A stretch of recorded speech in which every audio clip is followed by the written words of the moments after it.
Welcome to the Digital Dream Off the Gridiron podcast, formerly known as the 81 podcast. I am joined today by UFC Hall of Famer, Impact Wrestling Hall of Famer, the former WWE/F superstar, and the man who's done it all in combat sports, Ken Shamrock. Ken, how you doing, brother?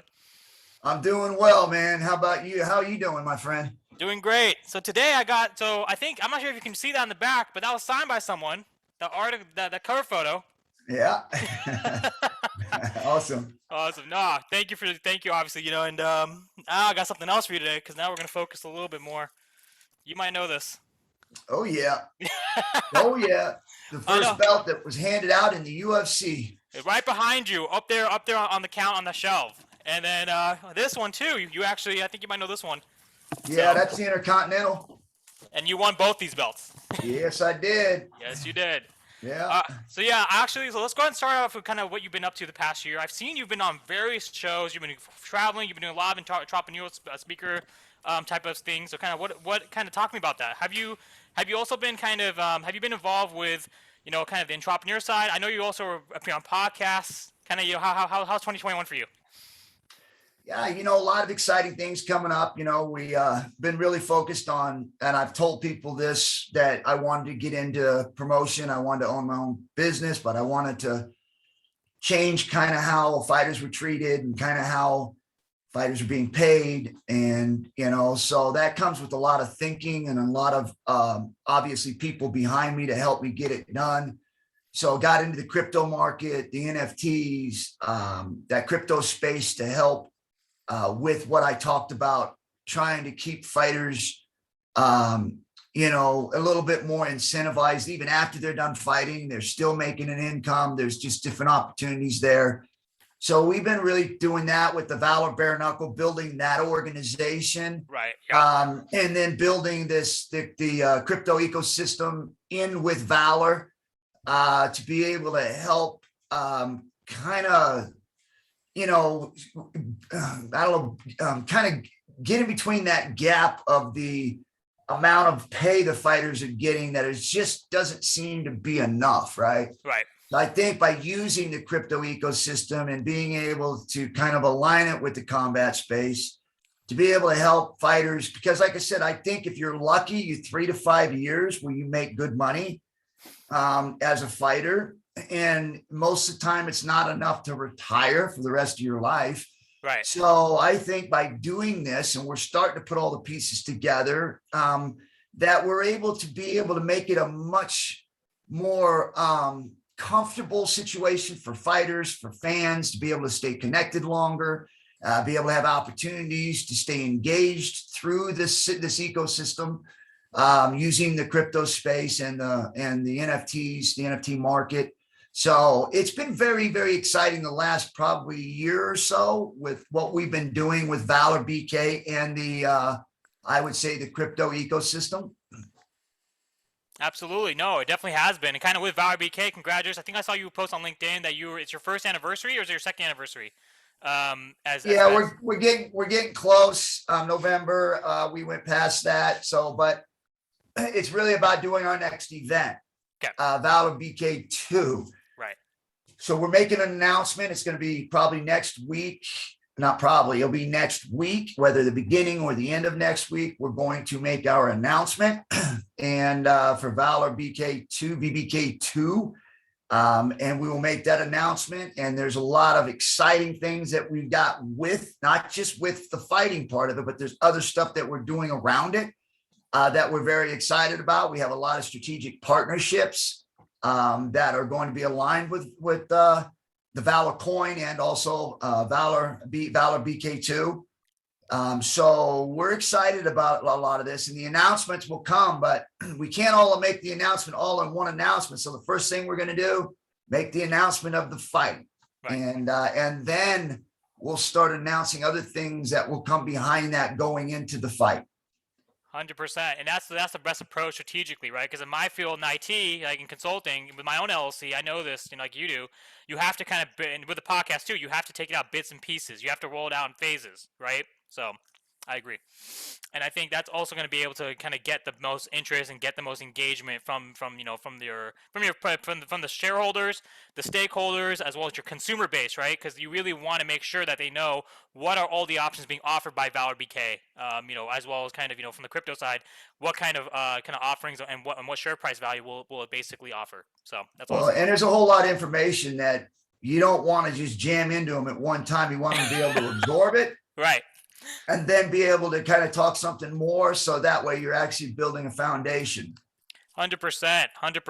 So now let's talk about this, because we talked about it, last time, but I want to get more in details on this, because your first run, I did not realize this, but you fought 8 times in 1994, 8 times in 1995, 8 times in 1996, which if anyone did that today, they would be considered the greatest of all time. Yeah. And obviously, I mean, you are considered one of the greatest of all time, but I didn't realize after you won this belt, you went 8 days later. You had to go to Tokyo and fight a Pancrase fight in 1995. So how the hell did you do that? And how was that like? Well, again, like I said, you see a lot of these people who don't understand how this was actually started. Right. And you get a lot of people talking trash about how are you not great? You never won a belt in UFC, and all these things that you hear people say, and you can't argue with them because you can't argue with ignorance, because no matter what you say to them, they're not going to get it. So it's frustrating to have people not understand what some of the OGs did. I mean, like, again, you're correct. I fought 8 times, back-to-back years, 8 times. And one time, 3 times in 1 month. So again, going there and winning a belt, and then going in and fighting again 8 days later with not understanding what the event is going to be, other than it's supposed to be no holds barred, anything goes, not believing it's going to happen. Yeah, there was a lot of stuff, right? And I was the kind of person that, and this is what frustrates me, is that I never picked solid situations. I never picked comfortable situations. I just went where I was challenged, where I felt I was challenged. And that would be the highest level of being challenged. And I think that's frustrating to me when I hear people say, how, they think this and this and this. Back in the day when we did it, man, there was no rules, man. Right. There was no training places. It was like the wild, wild west. Whoever you walked up on, you didn't know what they had. You just fought them. And that's exactly, to your point. I mean, and you said this on the last episode last year. You said back then it was the OGs and just a bunch of rough and tough guys who had to kind of navigate through the wild, wild west without any regulations, without anything. Obviously, you still had the NSAC and all the governing bodies, but still, like you said, I mean, like, there's no gloves. There's no kind of time limits. There's nothing. And there weren't even rounds. It was like, literally, like you said, you fight until there's a winner. But I just find that freaking incredible. I mean, it's amazing to kind of, and to your point about that, yeah, with people, the keyboard warriors, like you said last time, who don't understand. I mean, anyone here listening to this podcast, Ken Shamrock is really the man to go and fight 8 times. And let me ask you, what was that like to win the belt and have to go to Japan and then literally kind of fight and then come back 2 months later and basically, defend this belt? I mean, how was that like for you? I mean, what was your thought process? Like you said, you didn't pick the best situations, but what was the process like, kind of traveling and then coming back and, and being able to kind of study your opponent? Kind of, how was that for you? Back then you didn't study, right? Okay. I mean, like, there was no videotapes or things that you could go and find somebody and go, oh, that's what this guy does in mixed martial arts, or no holds barred, right? Because there was nothing. Right. All you could do is kind of go, okay, he's a wrestler, or he's a boxer, or he's a street fighter, a karate guy, and you just had knowledge of that, right? But it wasn't like you could really break it down. That didn't come till later.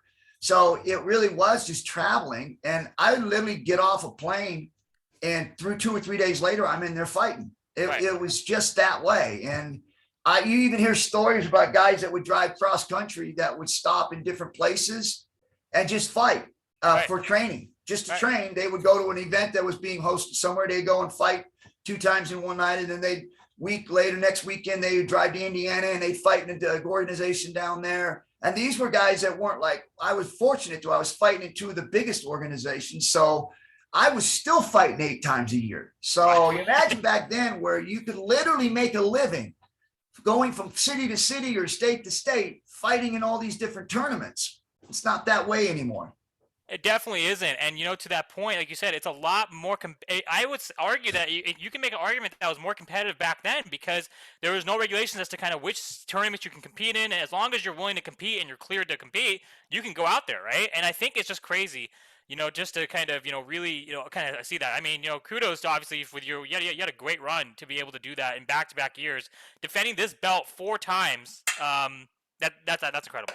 That's just incredible. So. Yeah, and that goes unnoticed too because they want to throw in the draws because they didn't have judges back in the day. But I clearly beat guys up and still to this day do not get credit for just, dominating. It's unbelievable to me in an era where there were no rules. There were really basically zero rules. There was nowhere to train. You had to make stuff up. And yet I went in and defended something 4 times and literally went in there and took a guy and beat him up to my feeling, a guy that dominated the UFC because he had the more experience than anyone. And if you look at the picture behind me, I mean, like people talk about the size. There's no size difference. He's bigger than me.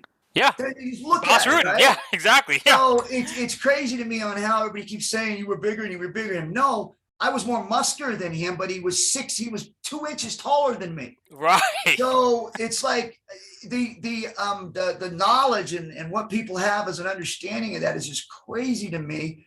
And I was able to, within 3 years of me, just 3 years of my training, that's it, 3 years against his 27 years and 50 years of experience of his family behind him, was able to topple him.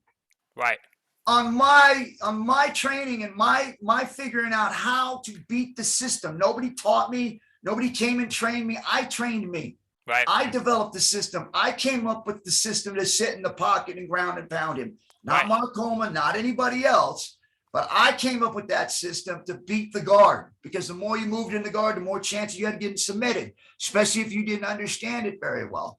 So coming up with those things, it's still the knowledge that people don't have about what we had to do back then is just beyond me. It's like nobody gets the credit they deserve in the days where I believe it was the roughest. Right.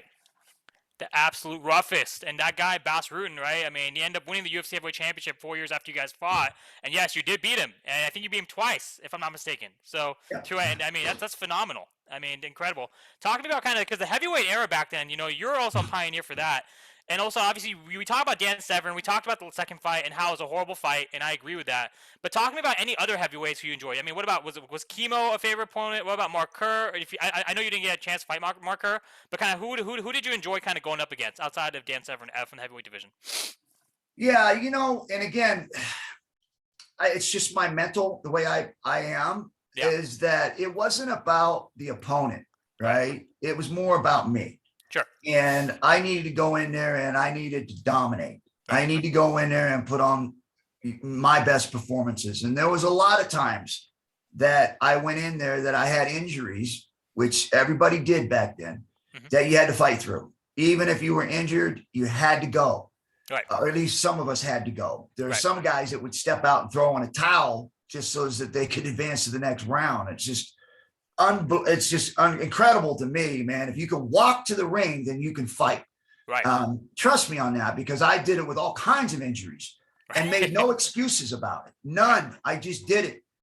And that's the way we were built back then. And we didn't, it's like now, if they had a strained muscle or a pinch, I mean, they wouldn't fight. And rightfully so, because there's too much writing on it now, because they only fight 1 time a year if they're lucky. So there's a lot riding on it. It's more marketable, more marketing and all that stuff now. But back when we were doing it, man, it was more about just going in there and it was about you and you testing yourself and 2 tough guys going in and saying, no, I'm not going to let an injury take me out of my spot. I'm going to fight and I'm going to win. I'll find a way to win. And that's literally the mentality I had. So it wasn't about the other guy I was fighting or who I enjoyed fighting, because to me, it was me. It was about what I was supposed to do and what I was supposed to be doing when I got in there. And if I didn't perform well, I was upset at myself.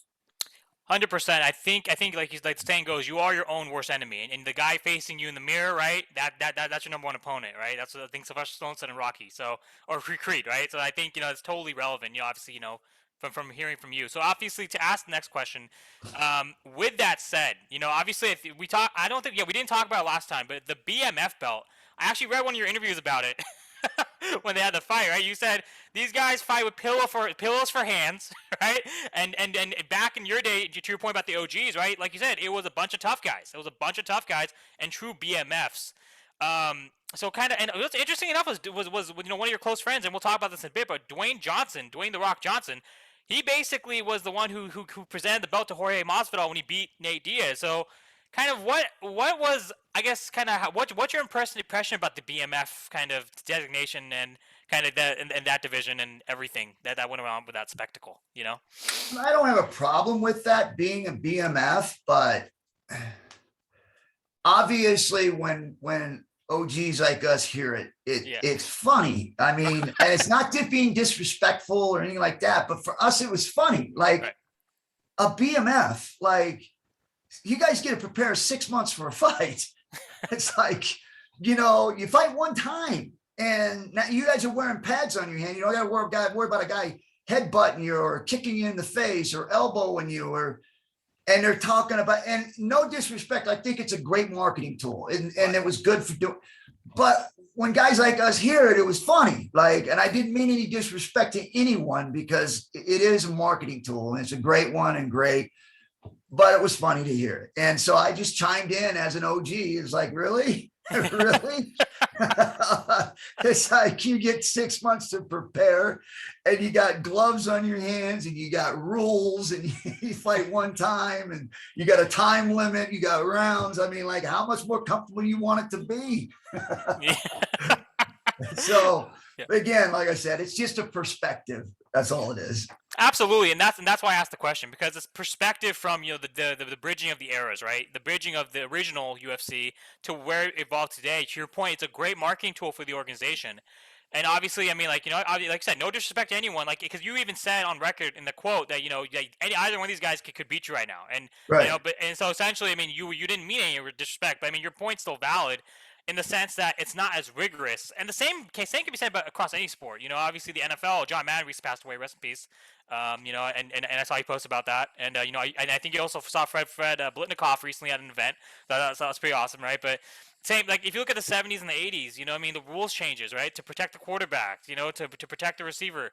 Like it's different, and essentially kind of the same exact principle applies to mixed martial arts and UFC.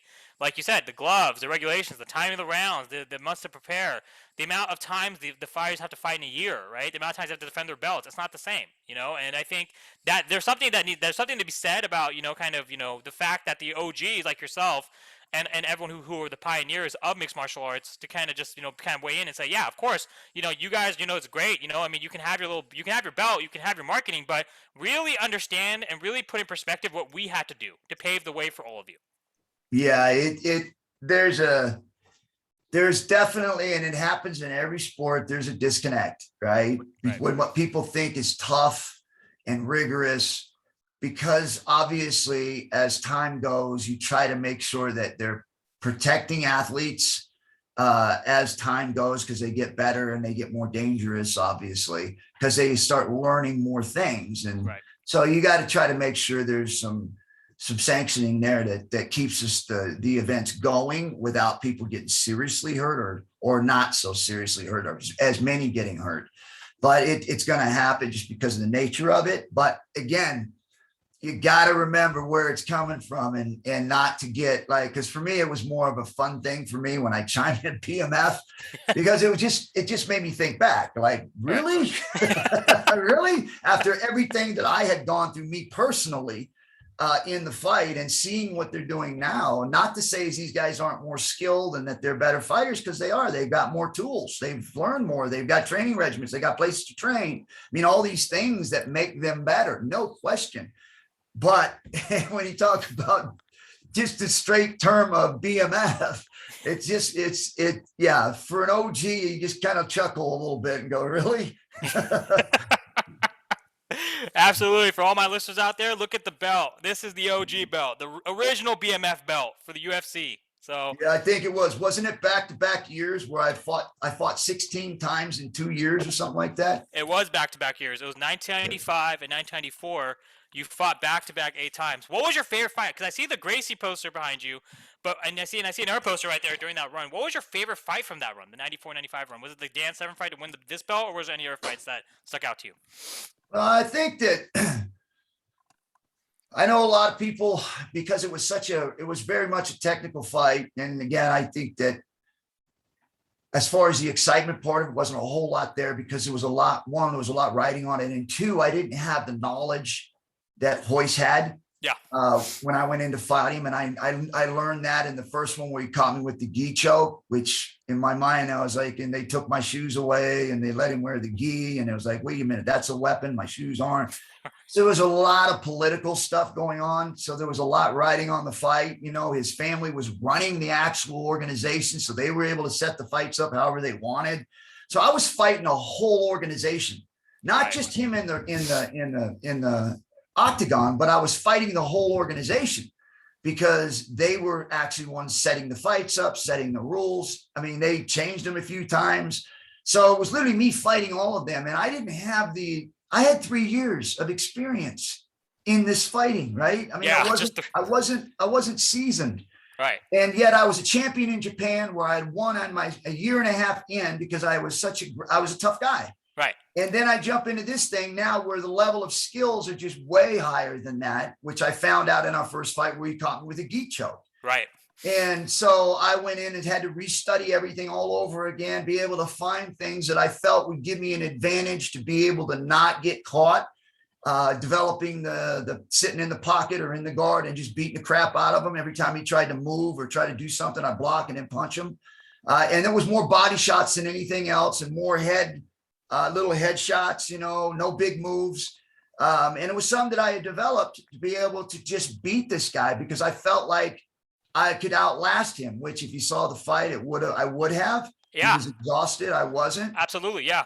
But the problem with that is they put the time limit in. It was the first time they put a time limit in. Yeah. And it was 3 days before the event. So it was like I couldn't change my strategy. Right. And so when I ended up doing that, and I did beat the tar out of him. I know you don't get to see all the little stuff going on there, but I beat him up. And that's why when you seen him, his face was just mangled. Right. And you didn't get to see a whole lot. It wasn't one punch. It was headbutts. It was elbows. It was all kinds of things that I was doing inside whenever I got space in between every so often. And obviously the time limit ran up, but I felt I did enough to just beat the snot out of him. He never came back except for later on. He finally came back because he realized that next time we were going to fight, it was going to be the end because I was gaining confidence going in there and understanding what he was doing. And but I felt like that was a turning point to where nobody else could do it. There was Olympic wrestlers, there was professional fighters, everybody tried to, and nobody could do it except me. Right. And I didn't get enough credit for that. Everybody kept saying, oh, it was a draw, it was, all this crap, about this and that. And they even set everything they could to change the rules, even though it wasn't them, it was more the TV time thing. But a lot of things kind of got changed that should have favored them. Right. And I was still able to do all of that with 3 years of training, 3. And I was able to do all of that. And I felt like my career was just getting started, which it was because I defended it many times after that. And, but yeah, so I thought that was a big turning point for me. But I think the biggest one, besides the Japan 16-man tournament that I won there, but in the UFC, besides the Royce thing, I think when I beat Dan Severn, after doing what I did to Royce, then coming back after Dan Severn and won 2 Ultimates, and he was considered the champion in the UFC. And I was able to step in and fight him and dominate him like I did in the first fight. That really set the tone for who Ken Shamrock was to the UFC and the mixed martial arts world. Absolutely, it did. And then obviously with that, you went on your run and you just basically dominated. Just chemo. Everyone who came, they threw everyone. They I think Oleg, chemo, yeah, all those guys, and you basically dominated. I think you were you outside the Gracie fight? I think you were pretty much undefeated. I don't think you lost any fights throughout your first UFC run outside that one fight. No, did not. Nope. Yeah. And so obviously you left the organization to as a I guess was it 9-1 or 10-1 12-1, something Something ridiculous. like Yeah, that. Yeah. yeah, 12-1 record, and I mean that's just remarkable. So all the listeners out there, viewers, listen to the OG, the first ever UFC Hall of Famer, right here, Ken Shamrock, and this belt. And now we're gonna transition to this belt because I didn't have this belt on last time. So Yeah. obviously you transitioned to the WWF. You know, we talked about last time the Bret Hart Stone Cold thing, but now I want to get into after the Bret the WrestleMania 13. You know, obviously, I just want to ask. So with that, I mean, you mentioned kind of people close to that situation. You know, they're on the blacklist. Was Triple H one of the guys who disliked you, or was there anyone in particular that really kind of made things difficult for you during that first kind of year? Um, obviously there was cliques. Yeah. That's just the way it was. I don't think I fit into a clique. I kind of got along with everybody, at least to my knowledge, other than Hunter. I think there was some friction there. And I think a lot of that had to do with him leaving the WWF and going to WCW for a period. Yeah. Then he came back. And and I think that just because I was getting the push, that's just the way I think Hunter was that he was always trying to get over on everybody somehow, some way to keep himself in the mix, which is fine. I mean, it's competitive, no problem. Right. But there was things that were done. I'm not going to rehash them that I felt was very disrespectful to other people, but whatever. But other than that, I mean, I had my issues with people just like anybody does, traveling on the road with guys and stuff like that. But I never really felt like I was in a position to where I wasn't a liked person. I felt like I could get along with anybody and I could work with anybody. And it proved it because they put me with everybody. I truly believe that the only issue that I had with that whole thing was that they didn't know what to do with me. I didn't know that at the time, obviously, but looking back on, I could see there was a lot of opportunity there. There was Dan Severn. There was even Kurt Angle when he came in the end. There was Brock Lesnar who came in. There was Bret Hart. I mean, there was Stone Cold. It just seemed like there were so many opportunities for me to do a program other than just with The Rock. Right. I mean, I had some little mini ones between there, but like me and Rock did one, man, it was tremendous. And I felt like I could have had that with Bret Hart. I could have had that with Stone Cold. I could have had that with anyone that they would have just put with me and ran a program. But it just felt like they were just a union and this and that. And it was just felt like they didn't know what to do. And then, of course, years later, you see what they did with Ronda Rousey. You see what they did with Brock Lesnar. You see what they did with Kurt Angle. I just felt like those were all opportunities that I could have had. But because I was the first one who really came in that situation, is that they just didn't know. And I kind of was the testing to see whether or not it would work or not. And then the rest of the guys they were rewarded for it. To that point, I want to say this. In the Attitude Era, like you said, a lot of guys with the kind of, to your point, the amateur background and kind of, like you said, pure athletes who crossed over, like Kurt Angle, Brock Lesnar, amateur wrestlers, and you as well, the first one ever to be there in that organization. They did, like you said, become such decorated world champions. Do you think, like you said, I mean, you already kind of answered, but do you think if you were present in the Attitude Era, the post-Attitude Era, the Ruthless Aggression Era, from 2002 to 2008, that I think, personally, you would have been a world champion? Do you think that too? Yes, absolutely. Like I said, I think that because of the time and that the cards were stacked from top to bottom, I just don't think that they had enough time in a day to be doing that many angles and programs. And they just kind of they had a few guys at the top that they knew they were working with and they were moving, and the rest of them were just doing angles that were keeping the shows going. That's it. There was really no future. But I feel like if I would have stayed and kept doing it, I would have been a champion, but at what cost? Right. To me personally, in a personal life. Right, because we talked about that last time. How your kids at school are being bullied because of the fact with their angles that they're putting you with near the end of your run was just basically. I mean, there was some good stuff. I would say the corporate ministry with Test and kind of Undertaker, that was cool, and obviously the program with The Rock. That was obviously legendary, right? So But yeah, you're right. Outside of that, I mean, then they started making you just kind of like a dummy for like all like the what do you call it, the throwaway feuds. It's like the filler Right. material, right? And I think that, and I think to your point, had they put you in something a little bit better, because I mean, you're fine working the upper mid card to compete for the work. They call Good. this belt they call it the IC belt, the workhorse belt, and you were a champion with this belt, and you feuded with The Rock for this belt, and you won this belt eventually, not from The Rock, but from X Pac. And so Well, obviously, I I mean, actually got it in King of the Ring. I beat oh, The you Rock in yeah King yeah of the yeah Ring. yeah Yeah. yeah yeah yeah. You beat The Rock King of the Ring, and you also beat our Royal Rumble, if you remember. And then the reverse decisions part of the storyline, and Right. then obviously you're just like what in the fan, because you remember the pop. You remember the pop in the audience when you went up to the top rope and you just held it right up here, and then everyone was screaming and chanting, and I mean you were over. You were Right. completely over. So you're right. I mean I don't know why they didn't find anything for you. Yeah. Like I said, I mean, you're looking at the roster, man. It was stacked. Yeah. No question.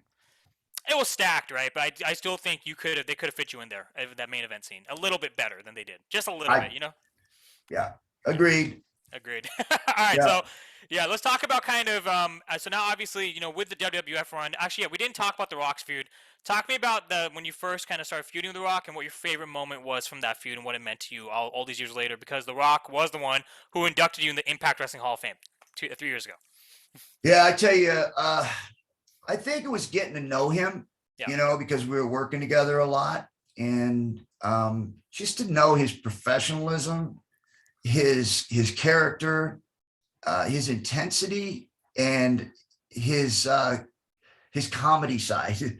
The guy was truly gifted. There's no question, and I saw it. I saw him develop right in front of my eyes. Right. Because before that, he was down here and wasn't really getting a push because he was with Farouk and the Nation, and a lot of these things. He was kind of being like covered up. But once they handed him the mic and we started doing programs together, you could see the guy grow. And I watched him grow, and we both grew. I mean, like it seemed like we were both at one time when we would do our matches, everybody was there to see our match, even though they had the main event. We were part of that main event. Like people wanted to see that match. Right. And so I thought we both really grew and we both developed very well. I think the difference between me moving up and him moving up was just the pure fact of, I think, just kind of the whole situation with Brett and all that stuff that had happened kind of slowed everything down. So anyways, it was a great experience for me. When I look back on it, I felt like that was probably some of my best moments and besides working with Shawn Michaels and Bret Hart and The Undertaker, I mean, I got to work you stand in a ring with greats, right? You got to recognize that, right? So those moments were special. But again, like I said, being able to develop my skills and work with The Rock and help him develop his skills, and both of us rise up to that level, doing our program together, were great moments. Really great moments, yeah. And I think kind of you guys established legitimacy for the IC belt, because the IC belt was kind of it was the mid card belt, but it wasn't viewed as like an upper mid card. Like you said, that main event before the main event, that's what you guys were able to put on display with your matches in the program.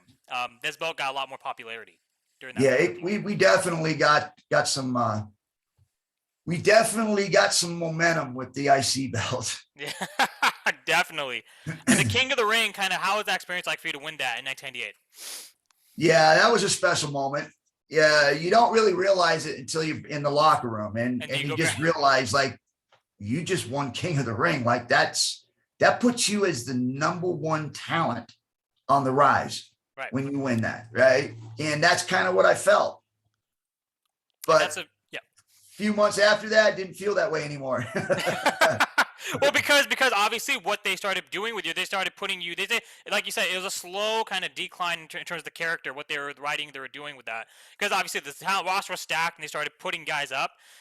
You did obviously have a program with Jericho near the end, and so I mean that was kind of cool to kind of work with them and get that, But like you said, you work with everybody, Undertaker, Test, rest in peace. Like you said, Shawn, Brett, The Rock. Well, obviously they could have put you more with Steve. Undertaker, yeah, I mean, Taker, like, crazy, yeah, and obviously Kurt Angle just debuted around the time that you left. It would have been cool. Actually, now I can ask you, because I did see your appearance on the Angle podcast, and you guys talked about the ankle lock submission. Do you think, because you basically said this, you said that, it's okay to steal or borrow someone's finisher because if they're not borrowing it, then that means it's not good. Right. So talk to me about, because you introduced the ankle lock to pro wrestling as a legitimate submission hold. What are your thoughts kind of how it's progressed and how Kurt Angle has adopted it in his practice? Well, I introduced the arm bar. I introduced the shoot choke. Right. I introduced leg locks, knee bars. I mean, like everything you see in there, I did first. Right. And it changed wrestling. It really did. And again, nobody, and I mean nobody, and I don't know why, gives me credit for being able to change the submissions in pro wrestling, because before wrestling, and I was there, you had to say, I give up. Right. You could tap the mat all day long, but until you say I quit or I give up, they didn't stop the match. I, the one that came up with the tap out because of what I was doing in the real world. Right. And so then now the tap out became special, where people would raise their hand, start to tap, and then somebody would grab it and not let them tap. And it's a big thing now. And it wasn't there before me. It wasn't, arm bars weren't there. Chokes, shoot chokes weren't there. Leg locks weren't there. Knee bars. And of course, the famous ankle lock. Yes. And again, it's the same thing as a suplex. Someone did it first. Now everybody's doing it. Does that mean you stole the move from something? No, it's because it was good enough for everyone to want to use it in their program. 100%. And kind of with that, obviously the integration, I think that helped people, because if you remember during the time that you came in and you were able to kind of have your run, that was around the time that WWF really started picking up steam in terms of popularity, mainstream popularity, right? Because it became more real. I feel like you almost help it blur the lines between reality and fiction, because of the fact that you're introducing actual grappling submissions and different holds that no one in the pro wrestling scene had seen before, unless they've actually watched MMA at that time, which was still not as big as pro wrestling, which it is now, right? It was big, but it was not as big as it is now, as like the global worldwide phenomenon that UFC is. So obviously with that, I think you had a hand in kind of, a lot of events did happen, during that time, which helped kind of, people like think, oh, this is real. But I think kind of that definitely helped kind of push it towards that direction. When they're used to seeing a guy come in from a fight league, legitimate, and I go in there and I start throwing on these shoot holds on these guys, and these guys selling it like they sell it, right? I mean, obviously it takes two of us to get these holds over. Right. So there was a tremendous help for me that these guys were willing to allow me to do these shoot holds and for them to sell them like they sold them. Because it really did push the moves into being something that people would question. Did I really break his leg, or did I really do it? And that's where you want to be. You want to be in the gray area. 100%, exactly. Because the gray area is pretty much what sells. I mean, that's honestly what sells. It really drives ratings and it helps it sell. So I think that's definitely key. So obviously, then we'll talk about after you left, right? Hey, you went back into fighting. So we'll bring this bad boy back. So pretty much with that, obviously you got to actually go back to Japan, and you got to fight there before you went back to UFC, and you have to actually have a program with a guy who was in the UFC during this time, but he didn't actually. You guys didn't have a program together, Don Fry. Talk to me about that feud. Talk to me about how that was for you. Yeah, I think Don got lost a little bit there when he was doing his interviews, but again, I understand. He wanted the fight with me. Like, he was trying to get the fight with me. And it's funny too, because I didn't realize that. I really didn't. But he was saying I was ducking him, and then he kept calling me out. And it was like, I basically saying I didn't want to fight him. And I was like, why would I would never duck anybody. Right. And so especially someone like Don Fry, who in my opinion is a perfect set for me, right. Especially in my prime. Because if I'd have gotten him in those leg locks and I didn't have those injuries and knee problems that I had, I'd have broke his legs, even though I did, but he wouldn't have gotten out of it. Right. I mean, right. He wouldn't have lasted the bell, but unfortunately, because of the amount of beatings that I had taken over the years, when me and him finally did fight, my body was pretty much beat up. So was his. So, but I didn't have the leverage that I would have as a normal. So having those leg locks that I put on him, that I was able to get on him, it would have been a lot different situation if it was 5 years earlier. Right. So Anyways, that being said, it was one of those things where we had actually, after the fight was over, and I'm always good with this. We put it behind us. Like Right. the fight, we settled it. Now we're done. We're good. We're friends, right? We're cool. And he was big enough to do that too, where he was like, bro, I was just trying to, get hype up and all that. And I was like, okay, no problem. But knew that he had crossed the line when he brought my family into it, which doesn't seem to be that thing anymore. Like everybody does everything now. So, but there were lines back then, even then with the tough guys of like, don't bring anybody in that can't defend themselves, like that are not involved in this. But we were good. We're good to this day. He's a tremendous fighter. He's a tough dude. And I thought we put on a great fight. So, yeah. So I'm glad that we had a moment in time where we were really gone after one another. But after that point, we were good. Absolutely. And I think your point is so critical because, any sport that you play, you have to obviously show respect for your opponent. But like you said, sometimes in the heat of the battle, things get said, lines are crossed. It's really hard to kind of come back, to put the water under the bridge, to come across that bridge, right? And so I think it's good, that you guys were able to kind of come to like, the middle ground and understanding after you guys had your feud to basically say, okay, water's under the bridge, we basically, the fight's done. We can respect each other for what we've done for the sport of mixed martial arts as two OGs in the sport. Because at the end of the day, the community that you have, even for mine, when I have like guys who are from Arena or JUCO, whatever, like that community is pretty much what builds. That's where, like you said, you get your validation because you played or you competed against these guys, you competed with these guys, right? And you kind of just need to make sure that when you guys come back around, you're able to put that under the bridge. And sometimes it's very difficult to do that, especially at the highest level when you competed at that level, right? So I think it's awesome you're able to do that. Yeah, it is. And it's, I think it's a lesson for a lot of people to learn is that, yeah, you're intense. Yeah, you get heated. Nobody is going to be perfect. People are going to do and say things that they probably shouldn't. But when the fight is over, that's why you fight. Right. Is to put it behind you. Win, lose, or draw doesn't matter. If you lose, doesn't mean you get to keep hanging on to the hatred because you lost. You put it behind you, man. You're both good. You fought. You won, you lost, whatever it was, you settled it. Over. 100%. Now let's kind of talk about, obviously we talked about NWA last time when you were able to come back to the promotion and be the first ever NWA champion, and you feud with Ron Killings, and it sounds like you guys have a very, very good feud and a good relationship outside of that, outside of just the actually working together. And obviously, like we talked about, Ron Killings was the first ever African American heavyweight champion, and now he's in WWE doing his thing. Kind of, what do you? I mean, I forgot to ask you last time. Kind of, what do you think about Ron's career since you guys did your program together and how he's progressed? Yeah, I like Ron, man. Yeah. I think he's a tremendous athlete. Yeah. I mean, like just the stuff that he was able to do, man. And what a personality too. Like, not only is he a great worker, but man, he's got great mic skills too. Yeah. I mean, like just his personality and character is just so unique. Yeah. And he's got this, when you watch him on TV and he smiles, his face kind of lights up, like he just glows. So like I said, he's got the whole package. And when I worked against him, I could see it. It's kind of like when I was with the Rock. Right. I could see there was talent. Like there was a lot of talent there. I don't think he got enough credit and enough push that he should have gotten because of his talent and what he was able to do with a mic and also his skills in the ring.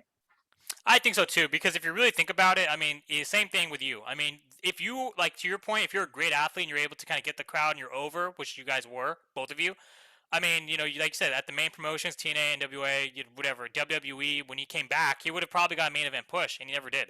Right. And I mean, that, and that to me is the saddest thing, because you did see guys like Christian Cage and, other guys come back from TNA, who are mid-carders, end up getting the world title, but Ron still has, he's still an active competitor. He hasn't gotten it. And, Jeff Hardy's, That does make, because if I was going to grade him, I would grade him above all those guys. Absolutely. Just on talent alone, athleticism, right? So Yes. it's really sad. But you know, like you said, we can commend him for being the first ever African American heavyweight champion in NWA history, and you know, kudos to him on still competing at this age in this advanced age in his career. So And he looks good. I mean, he oh, looks good. it was good. Now let's talk about, obviously we talked about programs. Let's talk about when you went back to this promotion after the NWA run and you had your program Tito Ortiz. Talk to me about kind of, you know, obviously I think we talked about the fight, but we didn't really get into the feud. And because it was a really heated, nasty feud. It won Feud of the Year twice, 2002 and 2006 from Wrestling Observer Newsletter. So kind of talk to me about what that was like, you know, working with Tito in your second run for UFC. Obviously, you know, it was a little bit different than the first run, you know, more skilled fighters like Tito and Rich Franklin, the guys you fought against. But talk to me about that a little bit. Yeah, I was, you know, I guess let me paint a picture of a guy, me, who was dominating the sport. Felt at one time I was the best fighter in the world, Right. for a couple of years. And then injuries happen. You know, I go into another career, do something else. I come back. I know I'm not the same fighter, but I still love it. I still want to compete. Right. Yeah. And I get approached, because the sport that I love and that I help build is dying. And that's the UFC. Right.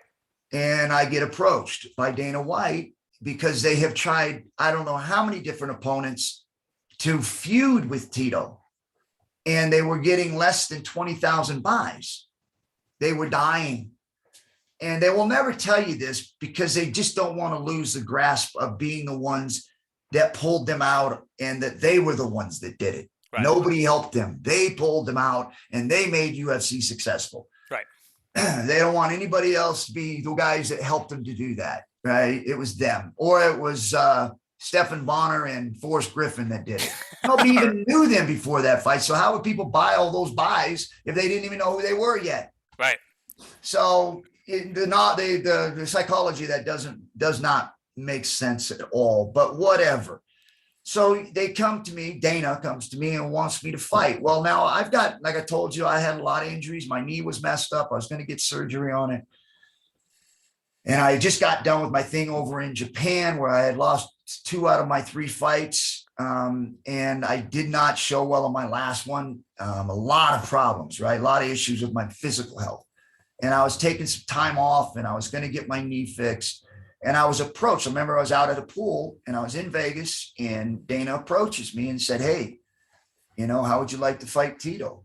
And of course, we had this thing that happened with Guy Mesger and him in a fight. Right. Where I was very frustrated that they stopped the fight because both of them were exhausted and there was really nothing happening that caused them to stop the fight, because they were just both exhausted. And I thought they were standing them up to start them over again. Right. Because there's really much going on other than this, pounding him in the back of the head, which obviously wasn't the back of the head at the end of it, I guess. But so I was frustrated, and then Tito flipped us off, and I was very, very pissed off about that. And that was hanging on for quite some time. Couldn't tell you how long, but it was a few years, right?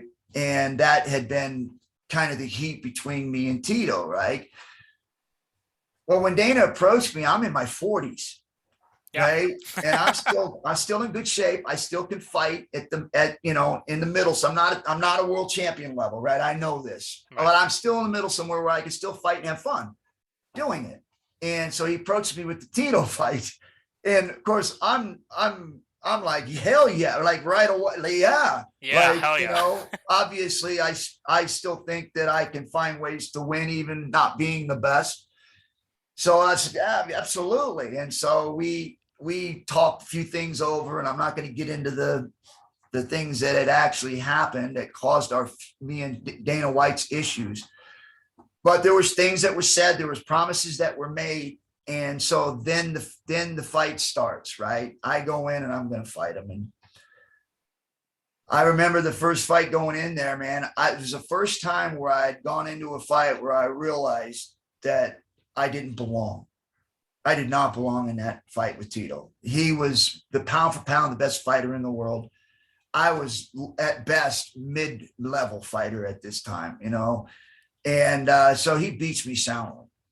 They stopped the fight, even though I didn't want to stop the fight, but it was smart. They stopped it. I didn't see that because I was in the fight and I felt like I could keep going no matter what. Obviously, I'm a fighter, but my corner did the right thing, because I kept going. And so he wins the fight, and respectful, everything goes well. And so then the people want to see a rematch. I'm like, it was a great feud. We sold tickets. We did triple what they expected, Right. and what I told them I would do. Right. And so I lived up way beyond what the expectations were. Way beyond. That's why they came back to me. Not because I put on a great fight, because I didn't. It wasn't even competitive, right? So why are they asking for a rematch? Right. It had to do with numbers. It had to do with buy rates. People wanted to see it again. And they asked if I'd fight him again. I'd say, yeah, I'd fight him again. And so let's be real. It wasn't because there was a competitive fight. It was numbers. Yes. Don't lie to people, right? Yeah. So I was doing something for them that nobody was able to do. And I was in my 40s. And so I fought him again. And the second time I fought him was very disappointing because I never got hit hard once. Not one time. Like the first time I literally got hit hard and I went 3 rounds before they stopped it. This time I never got hit hard and they stopped it in the first round. And I'm like, what's going on? Yeah. Like, how does this make sense? Like, you literally let me take an ass kicking for 3 rounds, give the fans something to see, right? Because I don't want to be a pansy. I don't want to go in there and have things. And they stop it. I was never hit, hardly at all. I'm like, okay, I was pissed. Yeah. And it was don't think I was crazy to think that I was going to win the fight. I thought I had a chance if I could catch him. But let's face it, I never thought that the odds were in my favor. Don't get that mixed up. Right. But I thought they cheated me. Right. They cheated Tito and they cheated the fans by stopping the fight and not allowing me to go out on my shield. Like, let me fight until I think I'm done. They didn't let it happen. So we do a third one. Do you think that they did a third one because there was even a chance that I was going to win? Come on. Right. It was numbers. They were doing great. They weren't going to close the doors anymore. They're literally companies flying through the roof now. So I did a third fight.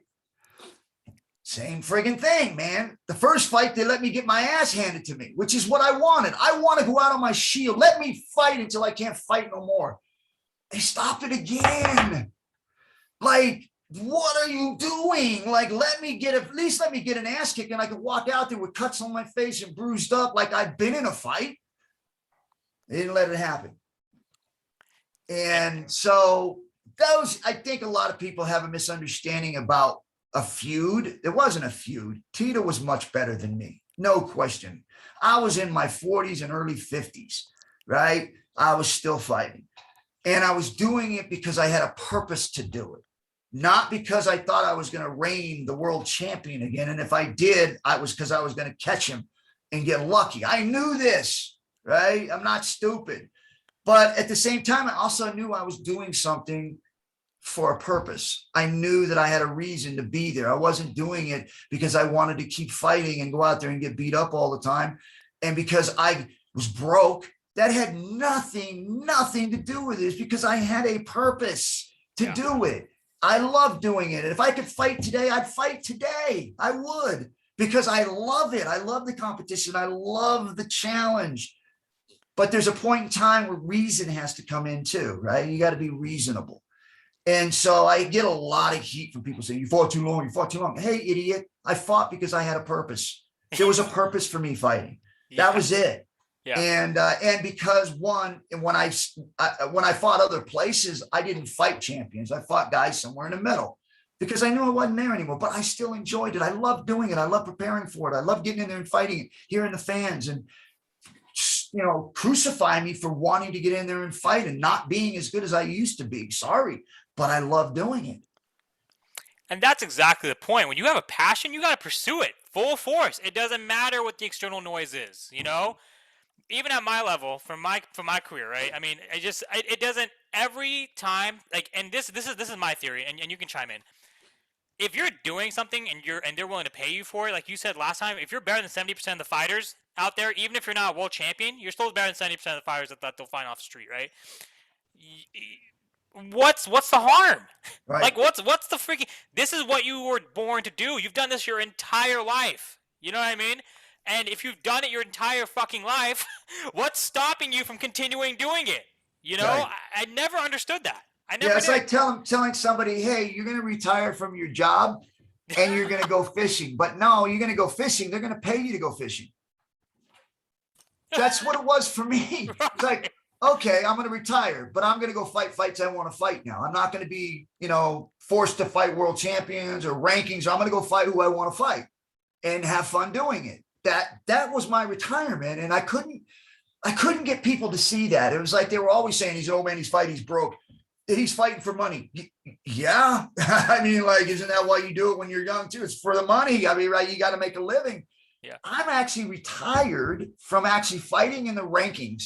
And then I can go to these other organizations around the world and fight in these other leagues and get paid to do what I love doing, traveling and fighting.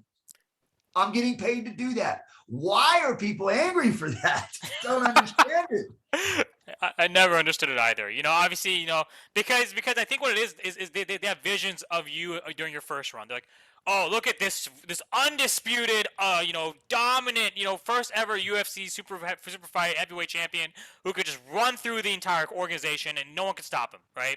That's what I think it is. But he's losing to mid-card fighters. It's like, it's almost insulting to people who are your fans. They just feel like they feel hurt for you. Right. But if they truly understood who you were and that this is what you love doing and competing, it doesn't matter the outcome now because you've already proved yourself. You've already done that. Exactly. Now it's about you living life the way you want to live it and challenging yourself. It's like people going out there sitting in a boat all day long and not catching a fish. People go, well, that was not good. No, it was an enjoyable day to somebody who loves to go out and fish, sitting in a boat where it's calm and you just think and just relax. And they come back, they don't have a fish, but they're happy.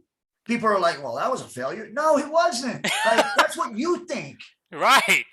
And what you think and your opinions, there's a saying that goes, opinions do not pay the mortgage. So always remember that. And again, if you're going to be able to do what you love doing, right, and compete, even though you may not be winning like you used to be, but you enjoy doing it, like you love the journey, and people are telling you you can't do it, you're like, you're killing me. Like, why are you telling me? I'm okay with it. I don't mind it. Like, I did everything I needed to do to be a world champion. Now I do it because I love the journey. 100%.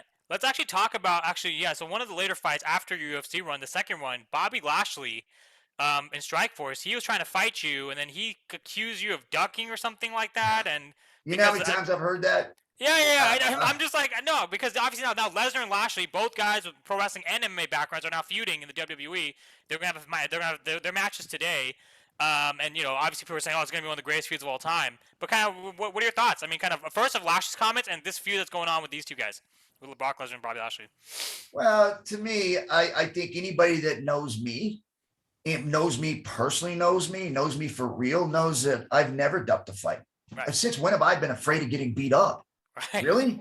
Yeah. It's like I've never. The fact is, and we just talked about me fighting a way out of my I guess my prime. I guess you'd say. Yeah. And losing. Yeah. So why would I duck someone when I still love fighting, even though I know I don't have the skill sets I have? Right. It's like that doesn't make sense, man. When you say stuff like that, you're saying it to put yourself over, because that's ridiculous. I have never, even Ian Freeman, where that has gone on for I don't know how long of me ducking him. They wouldn't pay me. I keep telling them they were supposed to send me half the money. That was my deal. If I went out of the country, out of the state, you had to send me half my money before I got on a plane. Period. Anybody. And they didn't send it. So I didn't go. That had nothing to do with the fight. I'm sorry, Ian, if you felt like I was ducking you, but that's the truth. They didn't pay me. And that's exactly what it comes down to. Like you said, you got to, if you're good at something, you don't do it for free. Period. God's sake, are you kidding me? I'm going to go to some other country and then we already had worked this out in the contract. Otherwise, they'd have sued me for not showing up. Right. But they couldn't do that. Why do you think they couldn't do that? Because they broke the contract. Why can't Ian figure that one out? Dude, do you think they would literally let me walk away from a fight and then not sue me? Are you serious? Really? Come on. There had to be something in there that they screwed up on, because otherwise they would have made me pay. It didn't happen. Why? Because they broke the contract. They didn't pay me. It's that simple, right? Either they pay you or you walk. That's it. You know. I'm not going to go. Okay, I get it. You guys, you don't have the money yet, but you'll pay me when you get it. Oh yeah. Okay, that's smart. You're good guys. You're good guys. I know you will. Man, and that's why I remember reading that about Lashley too. It was a contract issue. I think he was a Strikeforce, and then I think you would have to come to Strikeforce or something. And I mean, I'm not sure. That was the one with Roy Jones Jr., the squared circle or something of that nature. It was the same thing. The problem with that was that I had already signed to do a fight. I believe it was with something with the Modesto, and I had tested positive for some. I forget what it was. It was a testosterone, a level of a testosterone that I was taking over the counter, which wasn't supposed to be in there. So when that tested, I had been suspended. So I couldn't go fight in this thing. And that's where I think Severin was saying I was ducking him. I was supposed to fight. So I don't remember who it was. I was supposed to fight somebody. And because I had tested positive for an over-the-counter substance, that wasn't supposed to be on there. It was a balance, a testosterone balancer. Yeah. Booster. And so they suspended me, or I know I wasn't suspended. I had to go to court on it, right? Yeah. And so I couldn't fight. And it was a month after this event, right? So I couldn't do it. It's like, dude, I can't do it. So then that's when they took advantage of being able to throw me on the bus, because I couldn't talk about it. I couldn't say anything. So they were saying that I was ducking them, and I backed out of the fight, and I couldn't say anything. I could not defend myself because we were going to court, and I couldn't say anything that had to do with this situation. So they fried me on it. They came in and said I didn't. And it's like, I think anybody that truly knows me knows that fighting is not something I'm afraid of. Absolutely. I mean, I've had you on last year. Now I have you back on again, and under the new rebrand. I mean, that sign. Let me see what else I can show you. I got, if you can see that right there, the ankle lock right there. Yep. There it is. Yep, you see that? You signed that too. The Bret Hart match. It's over there somewhere. But yeah, I mean, I know you very well, as you know, and I can tell any of my listeners, anyone who doubts Ken Shamrock, this is the world's most dangerous man for a reason. Remember that. Yeah, I've never in my whole career ever set up fights. I fought 8 times in 1 year, 2 years back to back. I have never picked my fights, man. Ever. I fight who I have to fight, and that's that. And if something comes up and I'm not there, there's a reason for it. And it's not because I don't want to fight. I want to fight. And that's exactly it, because you fought against Rich Franklin and all these guys, these young guns, and you know your record speaks for itself. You didn't win many of those fights, but that's fine because you're not afraid. I stepped in anyways because they asked me to fight them, and I knew that I was out of my prime, but they asked me to do it. I did it. 100%. So kind of talk to me about kind of what do you expect? So the UFC, obviously, I think Francis, he beat Cyril Gane. What do you think about the heavyweight division right now? Do you think it's the best you've ever seen it, or do you think Francis is gonna have a run for his money sometime soon? I think Francis is going down the other side of the mountain. Okay. I think he's right now the top dog. I think you're going to start seeing more of his fights go to decisions because he's not as explosive. I think once you get to a certain point where people start calling you a GOAT, psychologically something happens in your head where you start to fight not to lose. That's what he did in his last fight. He fought not to lose. He won, right? But it was more defensive. And you're going to start seeing a lot more of that from him. I could be wrong, but I think you'll start seeing more of him winning fights strategically rather than explosively. I agree. I think, you know, when you saw last fight, he had to use his ground game, his takedowns, you know, and so there wasn't as much explosion with the heavy kind of knockout, you know. So I agree. And obviously, kind of with the Lashley Lesnar feud, what do you expect from that feud? Do you think it's gonna be an all-time great feud in WWE, or do you think it's just gonna be just another feud? Well, I think that depends on those two. Yeah. You know, both those guys have been in the business for a long time. If they can keep up the high level of the MMA style, I think it could be great. But if they mix in too much pro wrestling, then it's just going to be just another feud. So if they can keep it legit and keep it as close to being real as possible, they got a special feud. Absolutely. That's kind of like to your point about the Bret Hart Stone Cold. It was they made it feel real, like it felt like a real fight. They can do that. They'll have a great feud. And I forgot to mention, you were the first ever UFC Hall of Famer to fight after being inducted in the Hall of Fame. With that little plaque behind you, the gray one, I saw that. I forgot to mention that. So that's also on the list of your first. So kudos, to Ken Shamrock for that. And Ken, I forgot to mention, you're also a semi-pro football player like me for the Sacramento Bulldogs. Talk to me about your playing days. How was that?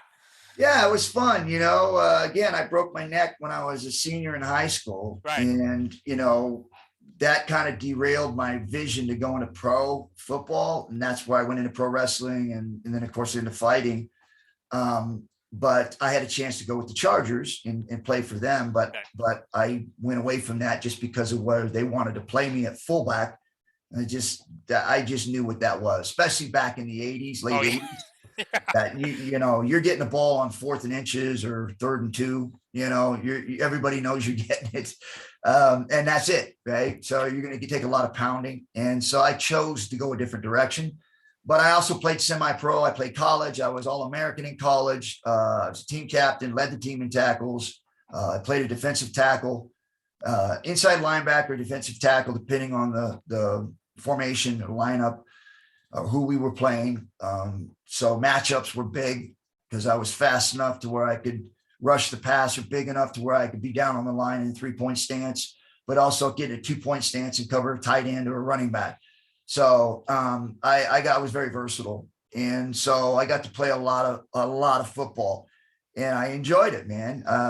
It was crazy because I think that was the sport that saved my life because I was very angry and violent as a young kid.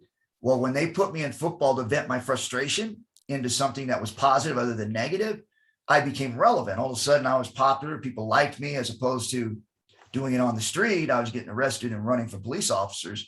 Now they put a plastic helmet on my head and plastic shoulder pads on and tell me to go hit these kids and hurt them. These are grown-ups.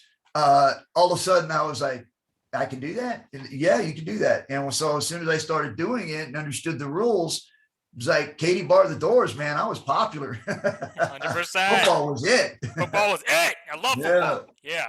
Talk to me about kind of then with that. So with John Madden's passing, kind of what are you expecting for tomorrow's conference championship games between the Niners and the who are they playing? The Rams. That's my team.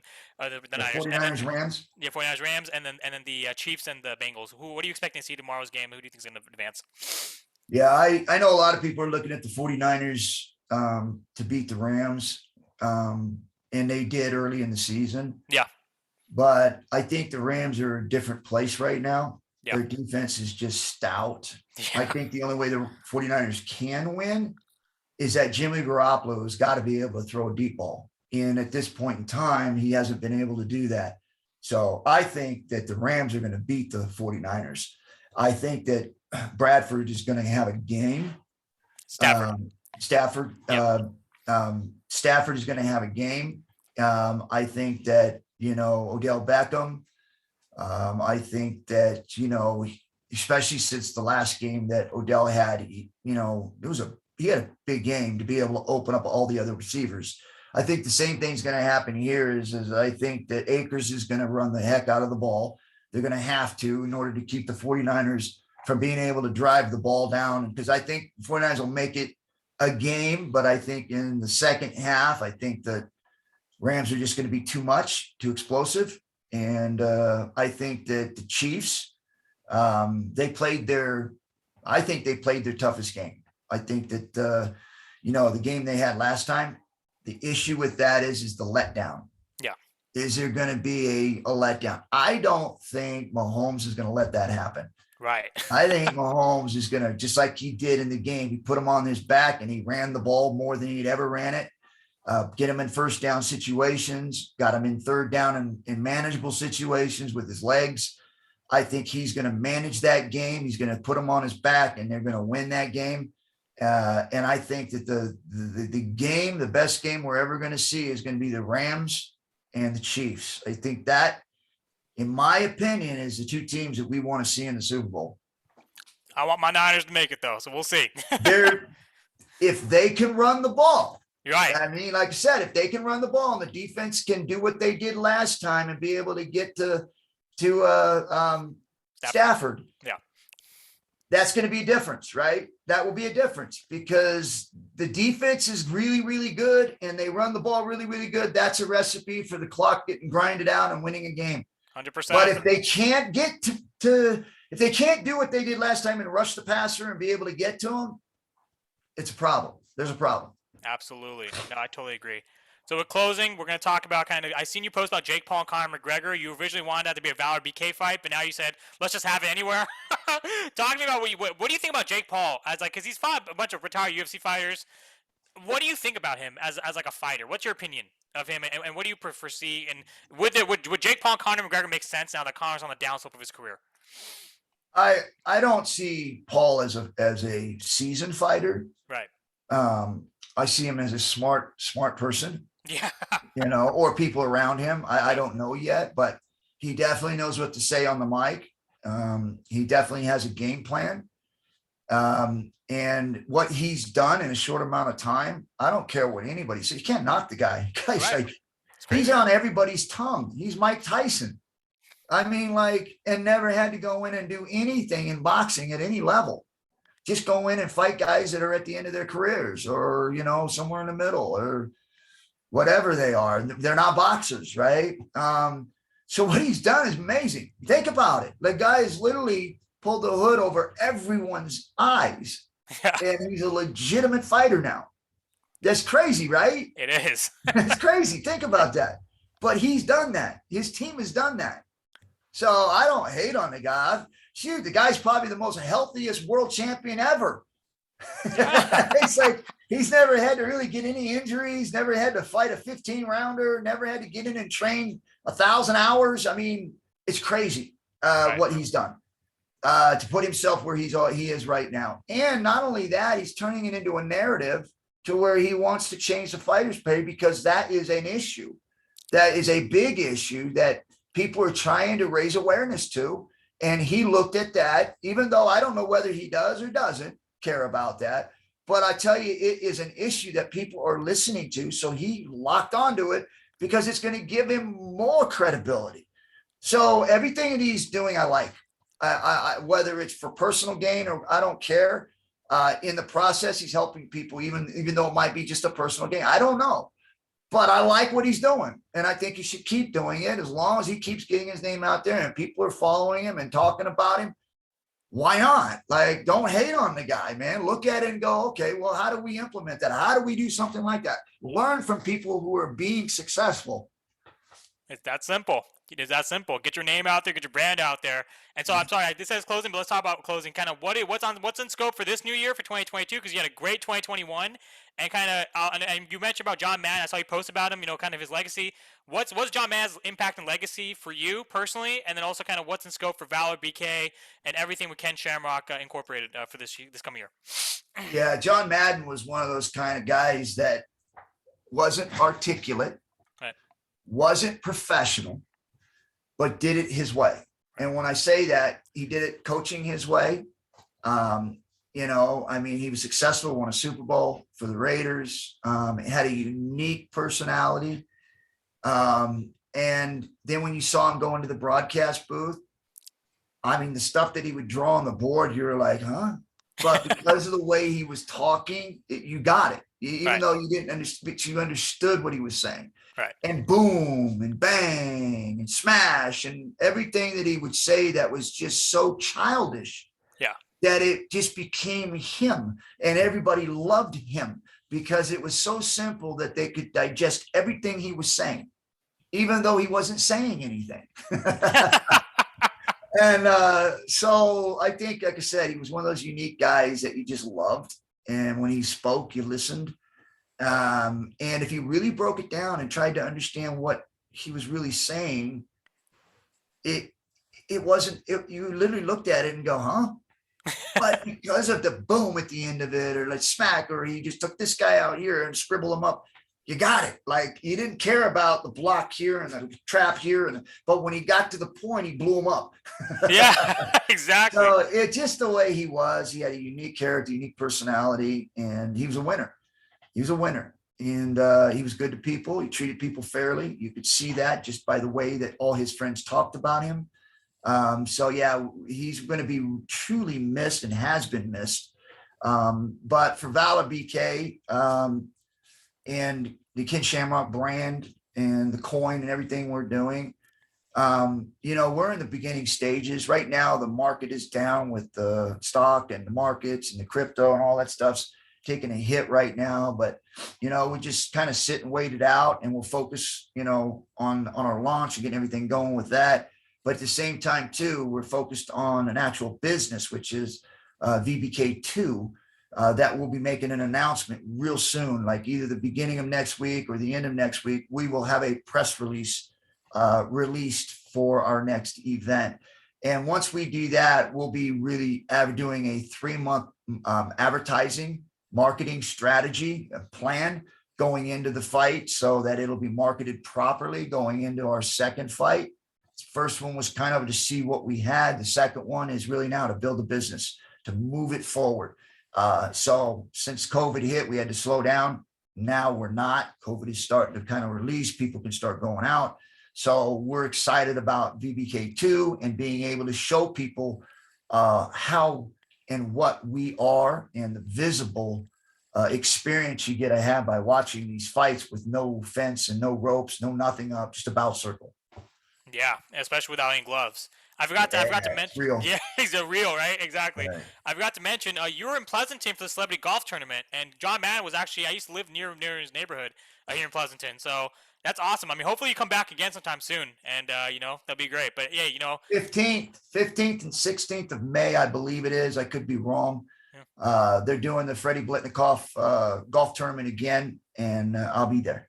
All right, Freddie. So May 15th and 16th. Oh man, Yep. I can't wait. Can't wait. Ken, brother, appreciate your time. Appreciate you having on, and obviously, looking forward to all the continued success with VPK2, the coin, and can't wait to do this again soon, brother. Appreciate you, man. All right, take care. Bye.